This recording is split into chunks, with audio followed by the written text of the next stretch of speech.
Rand, I need another episode of Fully Cinematic. Oh, look at there. Hi, Hey, Ray, how you doing? Well, I'm good. Yeah. I'm looking in with this movie with everything there in your office. So, Well, they're all people that we are associated with the Doko Film Fest. They've all worked on those movies. wonderful. Well, that's a great plug. So we are very excited and very happy for you to join us. Jonathan, Nani, and Rand here. Wanted to welcome everybody to another episode of Fully Cinematic. We want everybody to like, subscribe, share, give us comments on our movies and film reviews. And we actually have a special guest with us tonight. We're very excited about having here with us. His name is Ray Smith. And I happen to know this gentleman. He's local to where I live. But we're excited about it because he is the head of and founder of a film fest here in our town of Blythewoods, South Carolina, and very excited about that. I want to get him to see if he could give us some information on it and let you all know about it. And with that, we're going to go ahead and turn it over and introduce you to Ray Smith and let him tell us about that. And then we have something else that we need for him to share with us that we're very excited to hear about. So, Ray, thank you so much, first of all, for joining us tonight. And if we could, let's just go into a little bit about the film fest that you have founded. And I think is it the third or fourth year that you're going into this now? Okay, so this is the Doko Film Fest. It's actually in its third year. Third year. So, Okay. Well, we've done the third year. We're moving towards the fourth. Going into the fourth. All right. So what prompted you to start that? I mean, what got you into to wanting to find a film fest? I mean, first of all, I guess is.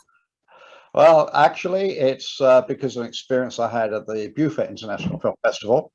One of my sons, Andrew, and I, Andrew graduated from USC with a degree in media arts and wanted to get in the film business, but just couldn't get a job when he got out of university. So we set about creating a few short documentaries about living in the town we live in, Blythewood, and people liked those little films. We were asked to film the traveling wall, the wall that heals, the Vietnam Memorial when it came to Blythewood. Basically, they just wanted a historical record, it arriving, it being built, it leaving. But I decided to make a documentary on the Vietnam War, as seen through the experiences of those who fought in it at the wall. So that's what we did. That did very well. We ended up on PBS across the country, and it was shown at the Beaufort International Film Festival. And we had such a good experience there. In terms of it was very inclusive, very friendly, very professional. And I'd reached a stage in my life where I was kind of transitioning away from full-time employment. Andrew, my son, who just graduated from USC, so he was 4 years out of high school, said there was nothing for them when they were high school, really, to help them with high school filmmaking. Mm-hmm. So I thought, well, let's make a film festival. So basically that's what I did. And it's a film festival just for high school aged filmmakers.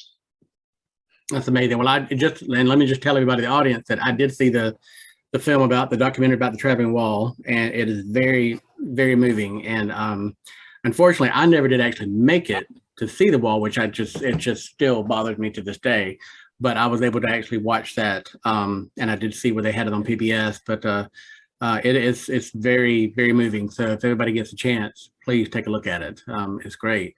So how are things going with the film fest? I mean, is this one of those things when you decide to start it? Is this something that you have to be willing to fund, or do you go out and try to do a Kickstart campaign? I mean, for anybody that might have some others, because it's interesting. I was actually talking to somebody the other day, and I'll have to give a little bit of a background on that at some point in time, but I've actually was inquiring with this other person she has written a screenplay that actually has been at quite a few, won several awards at some of the major film fest, and now she's getting it, trying to get it made into a movie. I can't go into too much detail without getting her permission, but for example, if somebody wanted to do a film about homelessness or something, or a short movie or a documentary, so what would you recommend for somebody like in my shoes? So you just go out and just try to talk to as many people as you can and try to see who can fund it and help fund it, or what's the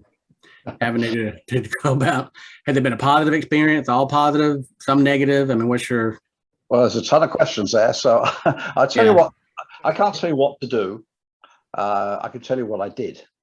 And the answer to your last questions are, yes, it's been positive. It's been very good. So basically, I'm a networker. Social, we a lot of talk about social network, the digital social network, but the old networking works as well. What humans do, they connect, they know other people. And so when I had decided that I was going to create this high school film festival, I called it Doko because, you know, it's the old name for Blythewood, but I knew that I could also move it then if I needed to, because nobody knows what it means. So that was its name. I knew it was going to be for high schoolers, therefore I thought it should be in the high school system. So we started using Westwood High School here in Blythewood. We've got a fantastic auditorium, and the principal there, she was really enthusiastic about it, joined in. I made a pitch at town council. They recommended I apply for funding through the HTAX funding and ATAX as well, I think it was. So I had to put a proposal in for a certain amount of money. Now, just about everyone involved, actually everyone involved with Blythewood, the Doko Film Fest, is voluntary. So okay. It's all goodwill. No one's paid. I'm not paid. I don't get travel expenses or anything. Right. And at the film fest, we show films, obviously, and I can tell you how we get to that stage. But we also have master classes, and so I bring in film professionals to come in and run master classes on filmmaking.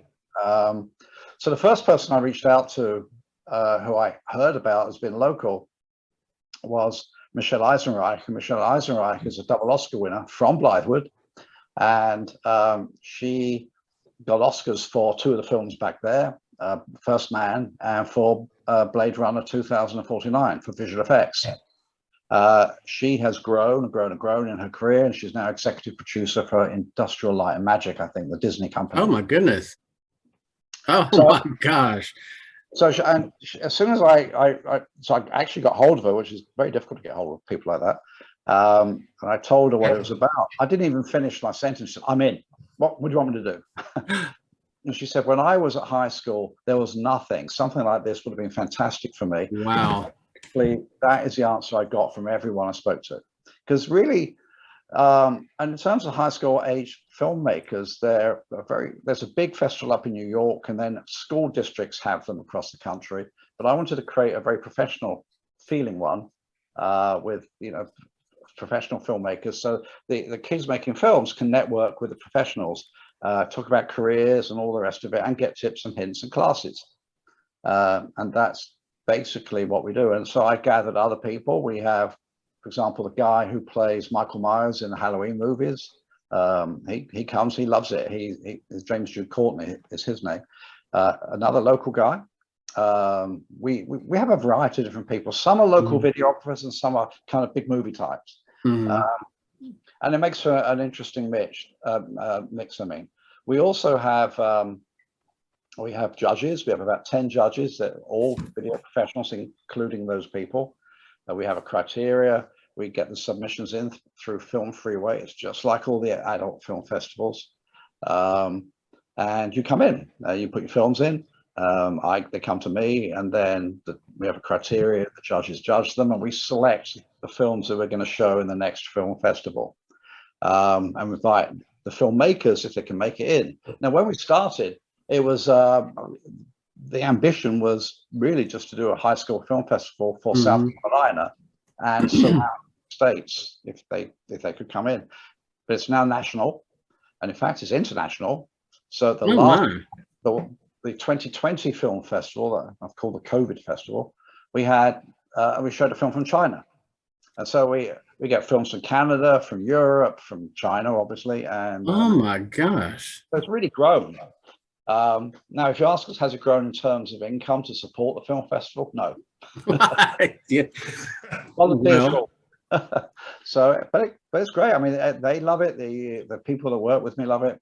And the next one will be held at the Nickelodeon Theatre in Columbia next October. And there is, if anyone's interested, a young filmmaker focus event this October at the Nickelodeon. It's run by Doko Film Fest. We got the same masterclass I described. We're bringing them live to Nickelodeon to talk about topics like lighting, sound, story, pre-production, how to direct amateur actors, because that's what these people are working with, obviously, and so on. So that's where we are. So we've grown. I think the first film festival we had 57 films. I think that was right. I'm just looking at my numbers here. Wow, the first one? Yeah. And then the second one, we had 144. Oh my gosh, a double, more than double. And the one we ran this year, we had 179. Oh, Totally virtual fest. We've got 40 odd in already for next, not this October coming, but the following one. So, and the films vary. The films that are good are really good. And if you're interested, go to dokofilmfest.com.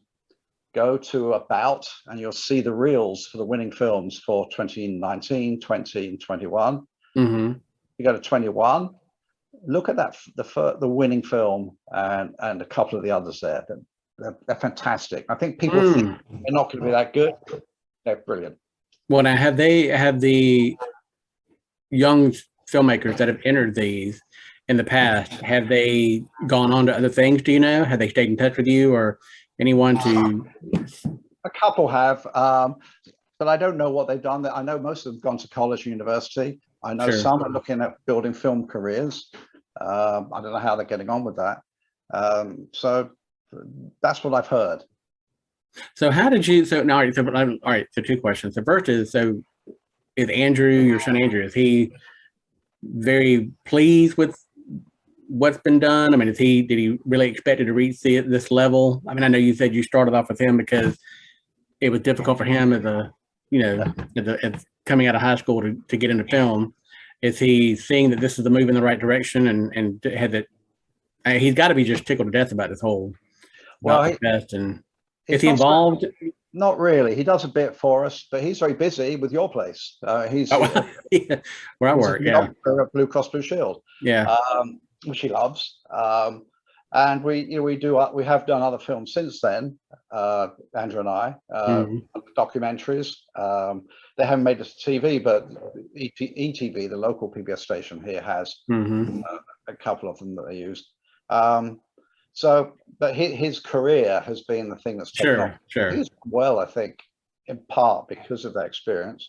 But that experience is something that he created.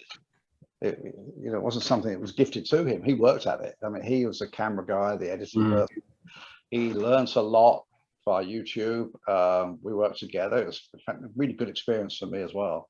And that's where we are now. Now he will be involved in the next film. Okay. So how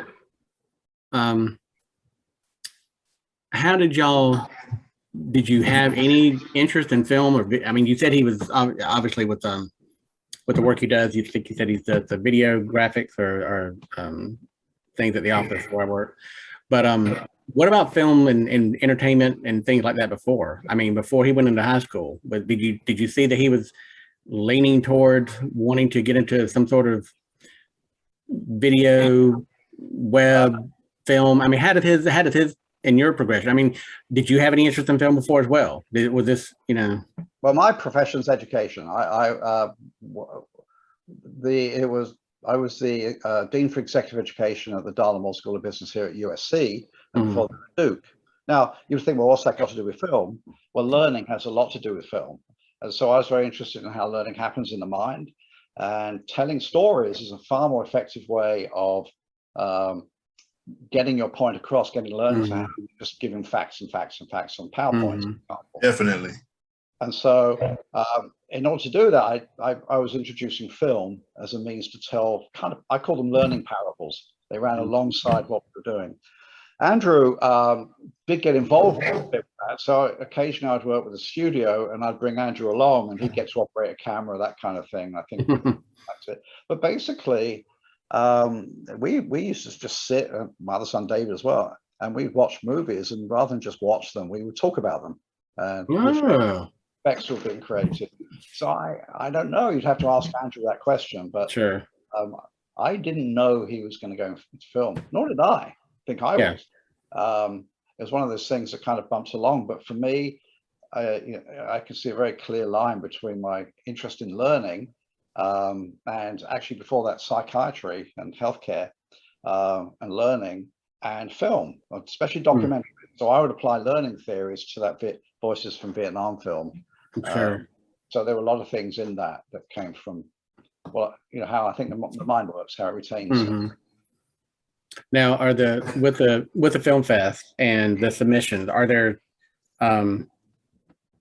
yeah, and of course you mentioned it's international, but from a fee perspective, I mean, are there youth that want to be involved? I mean, but yet, and I don't know, I've got to go back and refresh my memory with the actual submission of their film. Are there like scholarships given for these students to help if they just everything just have to be submitted on their own, however they can do it? So okay. Yeah, we don't have any money, so no, we haven't got scholarships. I've looked at that, but trying to find money is actually quite difficult. Sure. But it's free to submit. It's high school film festival. Now I understand that film festivals make their money through submissions. You're going to do for International Film Fest, you're going to pay, I don't know, $70, $80 to submit your film. Right. Plus, sponsorships and other things. I made it free because I managed to get volunteers to work. I want young people to make film. Even if they're not great, I want them to get involved in telling stories, exploring that matter to them and sharing them. And if they work hard and they study, then they make really fantastic films, as I said. But everyone makes a film, and everyone's recognized for making a film. So even when we get to the point of saying, well, these people selected and these not are right to everyone, and I explain not why each film, I can't do that, but what the criteria was, and then I comment on what you've actually achieved submitting the film. Right. That takes nerve and time and getting your people together to make the film and so on. So we recognize that. But no, it'd be very nice. So if you want to provide a scholarship, the John Zanoni scholarship, very welcome. Well, I mean, I think it's I agree with you. I think if a youth or some of our young people, hopefully they'll be able to, if they have that desire and drive to create something, that they're able to find the tools and the things needed to help do it. So yeah, I mean, if you really had that desire to do it, with a lot of the stuff that the youth are going through today, which it could almost be what's the word, very helpful, for them from a mental perspective and emotional perspective. If this is a way for them to have an outlet is to make film, then absolutely, the films they make. I mean, we have 6 categories from short movies like we'll be making to documentary, music videos. We have one called Pocket Studio. So everything has to be made with the phone in your pocket, editing. Oh my gosh! Everything, and they make them, of course. Some are really good. So there's Pocket Studio. We have comedy. We have I can't remember them all now, but we have 6 categories, and it's fascinating and really interesting to watch them. So we've had films on teen suicide. We've had films on loneliness and depression. We've had the film that won Best Film last year, the year before, was on a school shooting. So it was a fictional story of a school shooting. God, that was a chilling film. We have happy films as well. We have films there's a beautiful documentary about a school bus driver in California that took this kid to school every day. And he was a fascinating man, and he made a documentary about him. It was one of the most watchable things I've seen in a long time. So all topics.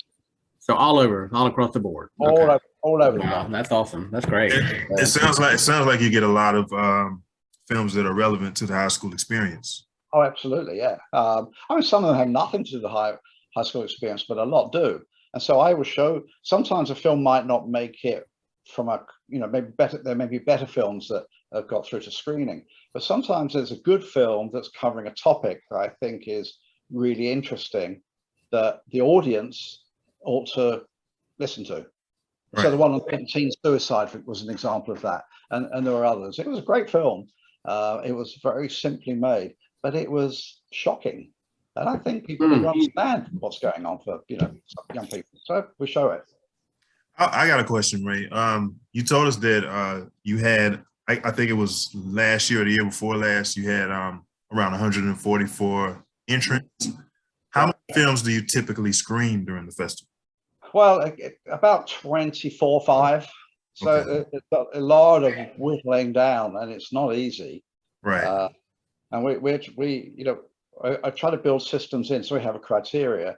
But every film is judged by a variety of judges. Okay. And so we don't say, okay, here's your film, Ran, you rate it. And then I just say, okay, great, I'm going to show it or not show it. I want John to see it as well. And I want someone else to see it. And then the final analysis, I will see it.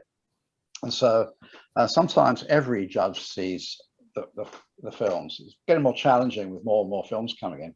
Right.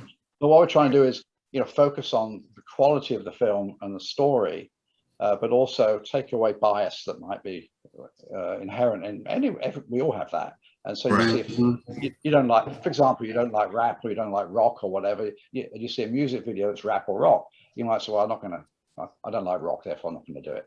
And so I want to remove that, and the other people will love it. And if the quality of the film's good, it's in. Gotcha. Like if we had a film festival, I wouldn't let John be the judge for any of the comic book movies. Now stop. I think I'd be fair. So I mean, let's admit it. Everybody has their favorite genre of film. But it's a very great story, and the fact that we have that here locally is very vital. It's important. I think it's a wonderful aspect of the community. I'm proud to be here, and know that it's here in the community, and certainly we'll share it on our. I'm glad we're sharing it here. We can certainly share it on Rand's blog, and we have a group page on Facebook that and the various social media things that we can share it with too. So we also, though, with this, I want to segue into your next venture, which I heard you say earlier and had read about, is you're producing and making a short movie called Thunderclap. Is that correct? That's correct. Okay. So what can you tell us and reveal to us at this point in time about this, and where the idea came from and what it's about, and when you plan to have it produced, finished and all that? Okay. So it came about from Voices from Vietnam. So I interviewed a lot of veterans at the wall. I think there's about 12, 13 in that documentary, but I interviewed a lot of people, and a lot of them were suffering from PTSD. And there's some really good stuff in Voices from Vietnam where people talk about what it's like to have it. Mm-hmm. There's one a psychiatrist talks about what's happening, and another guy he talks of killing other people, that kind of thing. It was absolutely fascinating, and some of those veterans have now become my friends.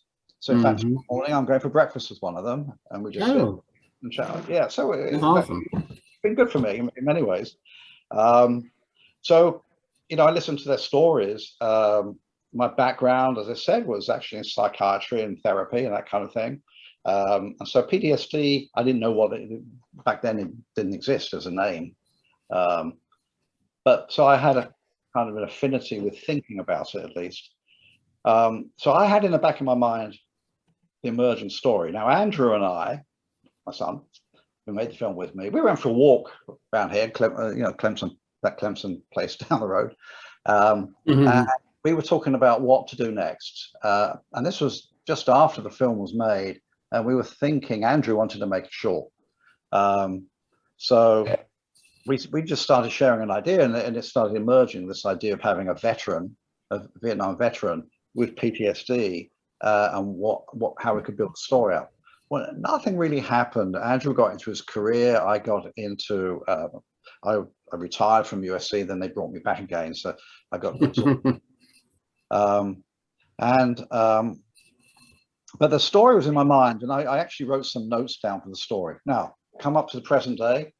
One of the guys that's a judge and a masterclass teacher in Doko Film Fest, I mentioned his name earlier, Wally Marzano-Lesnovich. He is a filmmaker. He makes feature films and shorts. And he was doing this masterclass I was talking about, and we were having dinner. I think I mentioned that. And we were talking about the stories. And he asked me, I was really interested in his stories, but he asked me if I had any. I told him the story. Now, the story is pretty well worked out. It's got 3 characters in it. There's an old guy who's a veteran, and then there's a couple. There's about 33, 34, 5, that kind of thing. They've gone to a cabin in a remote place to get away. They're having problems with their marriage, and they're going away, and it's not working well. And the film starts off really with them being somewhat irritable with each other after the journey and so on. In the meantime, the old guy, he's just walking. He's walking the trail, nowhere in particular. He's just walking the trail. Actually, I'm playing that. I'll be playing that old guy, much to my amazement and nervousness. Will this be your acting debut? It is. I've never. All right. Okay. To be honest, I have no desire to do it. I got talked into it by Wally, who's directing it. Anyway, so this character, he's walking along a trail, and he comes across this cabin. He hears some arguing, and he wants to just get pie and carry on. Anyway, there's a storm brewing, rumbling in the air, and the husband is on the deck, and we've got a cabin, we've got the location all sorted, and it's got a fantastic deck. And he's kind of, I don't know, having a drink, leaning on the rail kind of thing. And this old guy walks by, and they mutter something to each other about the weather and, you know, where you're going. Well, I'm just walking, just going, get away kind of thing. And the storm develops, and when he goes in, the wife says, "So who are you talking to?" She said, "Oh, just some old guy just walking to nowhere in particular, really." And she said, "But there's a big storm coming. You can hear it. It's going to be terrible out there. Has he got anything with him?" No, he's just walking. We should invite him in. So this guy, Todd, his name, has to run after him and bring him back. That leads to us having a conversation, and during just a general polite conversation, really. And the storm's much worse. And then there is this big thunderclap. All the lights go out. And that moment, that's when the PTSD story starts. Okay. And then it's about what happens following that experience. So the thunderclap is a very cathartic and catalytic moment. It brings about change, and it changes things. So, and that's what it is. And so I'm a veteran of the Falklands War. And the reason that I'm not a Vietnam vet, but a British War veteran, is because Wally said, "I want you to act it." I said, "Well, I don't want to do it." And we had a big argument about it, a nice argument. And he said, "Well, I want you to do it, please." And I said, "Well, all right." He said, "But I'm not going to be a Vietnam veteran. Like, there's no way I can do an American accent. If I'm doing it, I'm going to be a British veteran." Well, you need to take about 6 months and learn to do the American accent. I still can't do it. So anyway, so I'm sure it'll be great.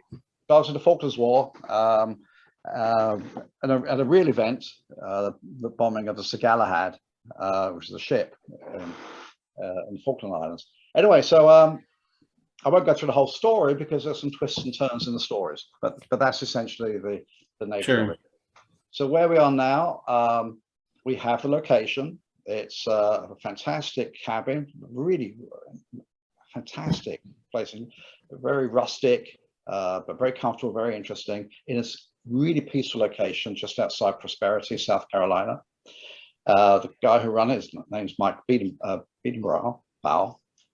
He's letting us have it for free because he likes the idea of the film, and I'm filming it. Wally is the director.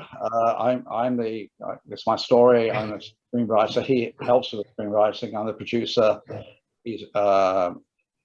he's doing directing, producing, and screenwriting as well with me. And but those are our roles. Andrew is director of photography and editor, so he's got a really big job. But Wally and he get all together, so they're both the director of photography thing should be interesting. We've got Todd, the male lead. We haven't got the female lead yet. They're all out on. We've got it out on what's it called? Backdoor, I think it's called.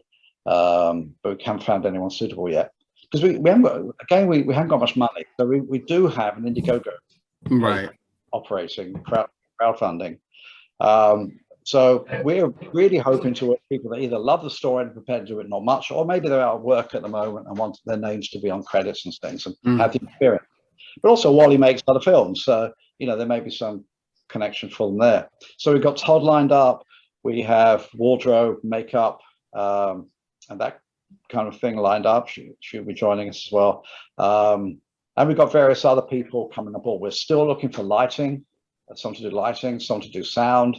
So, wow. No, anyone let me know. And we're looking for Sophia, that's her name. Woman about 35, Hispanic, black lady. That's the kind of person we look for. It's a challenging part, I believe. So it's good for someone to have a go at. It's the lead character in the whole film. Wow. So that's where we are. It sounds, the story just sounds amazing. And when I was telling Rand about it, I said, we've got to get Ray on. We've got to because I want to hear more about their story. And it's I hope you get everything together very soon and we can get it made and get it out. Because I definitely think it definitely has it's going to have an important message. And I know you said it's not a documentary, but there are aspects of it I think that would, especially from the PTSD perspective, that obviously would apply to real life as far as what people have to go through. I mean, film's not just a story. The film, the intent is to bring that topic out into the open and that message. And in this film, you have deliberately I created two different generations, a male and a female, the older male and the younger female, both sharing this thing in common. And I imagine that people would value it. And the voices from Vietnam, I ended up going to lots of veteran groups in this whole region and showing voices from Vietnam and then talking about it with the veterans afterwards. So they talk with each other about it. And I think that's where the interest came from. So there's definitely, it's not an entertainment. It will be. Sure. Right. But I really hope that we're making it in such a way that I think people will talk about it. Mm-hmm. A conversation started. Yeah. Y'all, I know, and Rand, I think we have 4 minutes or so left. And Ray, we didn't know how much time you had to talk. So if we need to cut it off at this time, that's certainly fine. But I think I'm very excited about it. I really think it's wonderful that you came on and joined us and told us about this. And so, can we share that fundraiser site, Ray? That's something we can send out. The Indiegogo. Is that have you sent to me? Okay, the link. If I haven't, I will as soon as we finish the call. Yeah. There's a little film in it of me. It is, yeah. And I watched it. Yeah, I've got it. Yeah, and that's why I was. So if I can share it, I did send you I sent you an invite to a friend invite, because what I was going to do is I was going to invite you to my to the Cinema Fiends page. We have a group page called Cinema Fiends, and basically we've got all these different people now that are putting out reviews. Their little self thoughts about movies and stuff. But that's the one thing I want our fan base, or if we even have fans, Fully Cinematic, which is where this will be published, is that we talk about mainstream Hollywood film and everything, but Rand and I also we do enjoy short film, documentaries, and just really all kind of aspects of it. So because I do think that's one of the things about movies and film, and is, yes, it's an entertaining, and obviously that's an important part of, for me, movies and watching film is a relaxation method, that helps me. And I'm sure it does for others as well. But there's so many important messages that get played across through the film industry that just touches me, and I mean, it's just stuff that has stayed with me. You know, there's certain films that Rand and I've been talking about, certain mainstream Hollywood movies, and there's some that are based off of some wonderful books that deal with anything from depression to, like you said, teenage suicide. I mean, it's just that's the whole thing about film. It's just that you can just put anything and everything you like to it, and you know, not everybody's going to like the same thing, but there's still some really important messages that are relayed to that media, and it's a wonderful thing to have. So I just hope that we can continue having a chance to see the film. So, like, if do you think your short movie will come out at Nickelodeon, maybe somewhere like that locally, that we can have a viewing there? Well, I don't know. Well, as I say, I'm now working with Nickelodeon, so we've got this event coming up in about 5-6 weeks' time. The event is just 2 days before we start filming. So we've got 2 days for filming in October, this coming up. And the next film for Doko Film Fest will be there as well. And I'm working with Thaddeus Jones there, who is director of programming, and we will be. I'm hoping that they will show it. They're interested, but I'm also hoping that we'll get it out and about somehow. Yeah. Have you got to go, Ray? Or okay for a bit longer, but I have to cook dinner. How was the experience getting into screenwriting? I sent someone an email today apologizing. So I said I hate typing, and I do. And I'm not a happy writer. I've written stuff that have been. It's a short story. I hate writing. So I had the story in my head. Although I've written articles for professional journals, that kind of thing, I really don't like it at all. Oh my gosh! Okay. But what I learned is actually it was quite good for me in a way, though. So I did have a go. There is a discipline I need still. You've been an old guy. So I sat down and did write it out. But I wrote out the mood of the thing, some details I wanted to have in the story, the kind of lighting that might be there, and such things, and then the dialogue. But what I learned from Wally is a screenwriter, and he's been a very good coach to me as well. Paucity of words is what's important. And it's funny, when I wrote the script, I showed it to Fiona, who's a book reader, as you know, and she said, "Well, there's nothing here." And so I said, "Well, it was enough." Anyway, then we were watching a film on TV a couple of nights later, and the first 10 minutes of this film, I was only about 8 words used the whole time, but it was totally engrossing. So it was all imagery and lines. Wow. And I said, "There you go. About 8-10 words in the first 10 minutes, and you enjoyed it, didn't you? You were engrossed." Yes. That's because I think with film, it's not just the words you say, the context in which you say it, and the visual context. Oh, absolutely. Yeah. So in this film, a lot of it is about atmosphere. It's the thunder, the storm, so the I had this idea that the building itself, the cabin, I always refer to it as being the fifth character. So for me, there's 3 characters. There's the storm, which is the character, and the cabin. And so I tried to treat the storm and the cabin as a character. So the next thing we've got to do actually is do the camera shots, and actually list them and how we're going to do the different things. So, so that's, but so that was my laptop. I didn't have to write a book. I just had to write a script. Well, I love the title. Just based on what you told us, the story itself, I think is going to be very, very intriguing. I love the title. Thunderclap is it catches you. And then it's also not a long title. I get some of these movies that come out with like 5 or 6 words in the title. It's just too much. So I'm looking forward to it. I think it'd be great. And I don't know why Fiona won't play. She's not willing to play a part in the film. She don't want to be in your movie. She's going to help out. But no. Not sure what that would be like with both of us working on the same thing anyway. But that was the reason. But she just, I want to help, but I don't. I just want to be in the background. Right.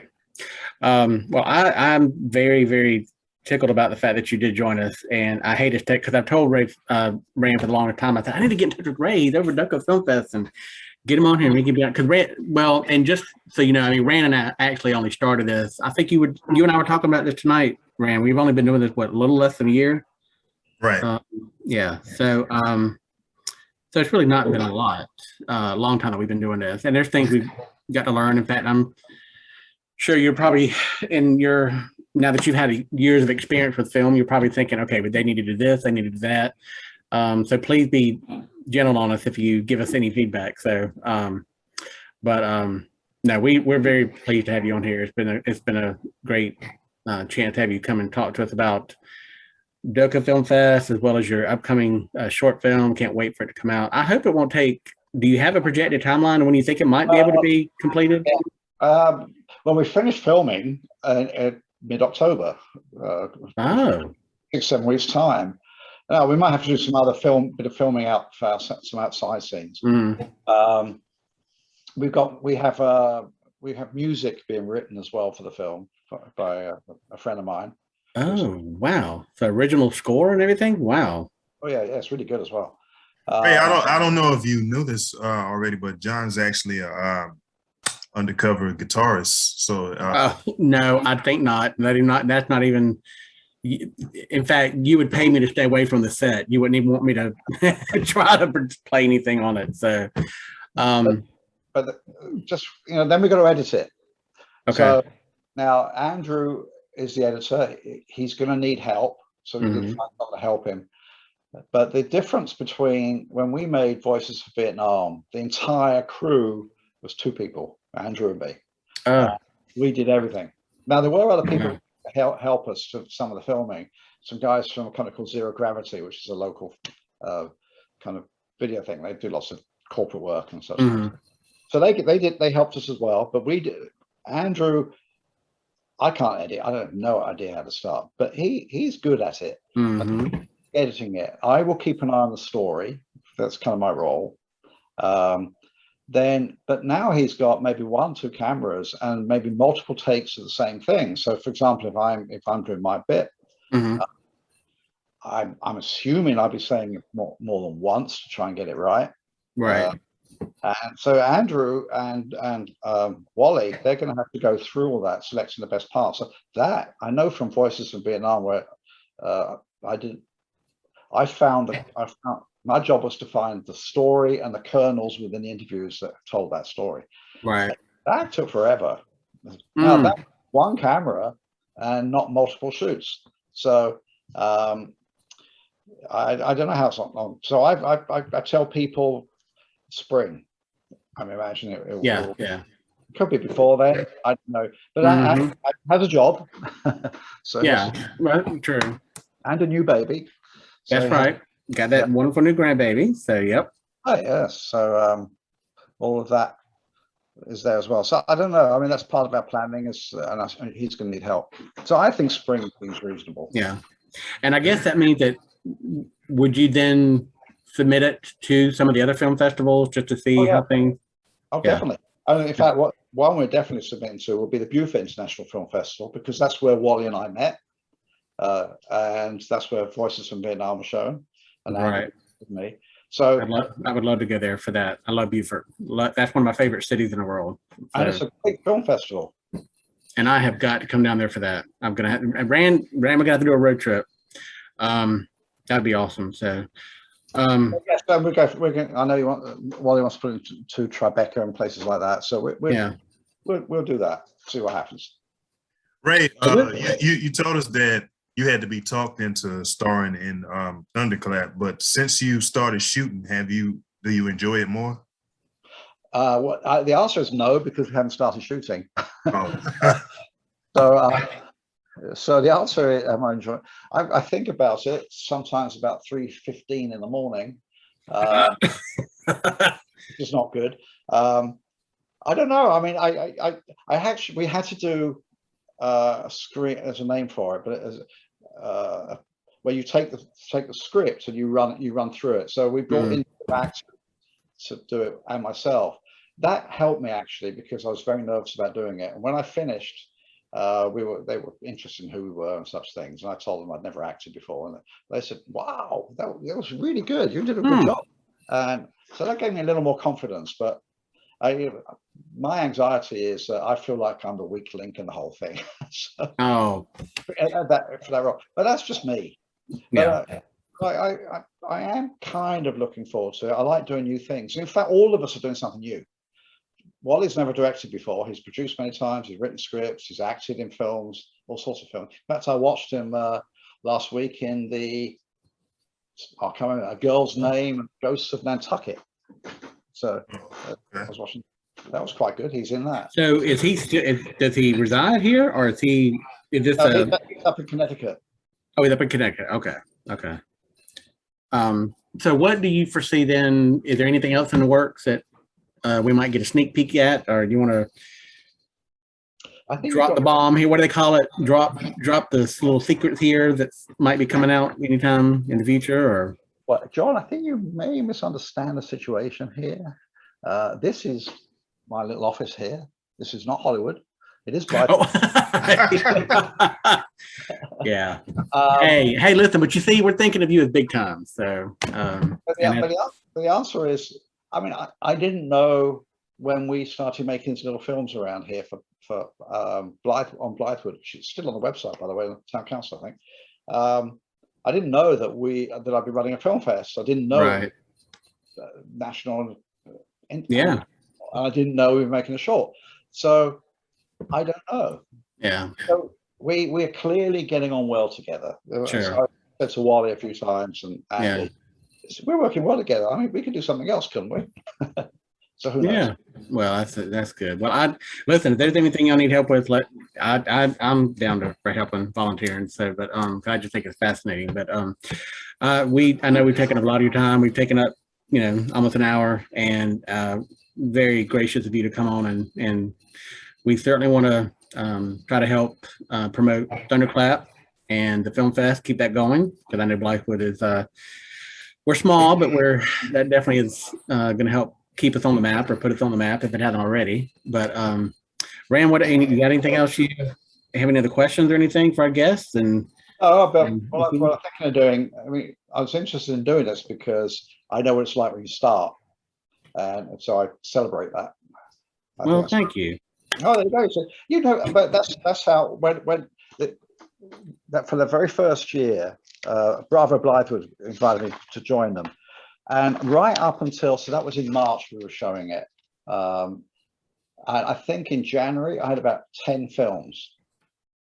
And I thought, well, no films, no films. And then Cheryl Guy, the principal there, she said, look, don't worry about it. They're high school kids. They're all going to come in at the last minute. And that last 2 or 3 days, my emails go bing, bing, bing, bing, bing, bing, bing. Oh my gosh. So, and we started with 57 or something, I said. And no, you got to start. And I think it's great. So what I would do is when you edited it, if you send me a copy of it, maybe it's something I put on our social media as well. Not sure. Media, absolutely. But that would be awesome. So yeah, Rand's my technical guy. He's the technical of the two.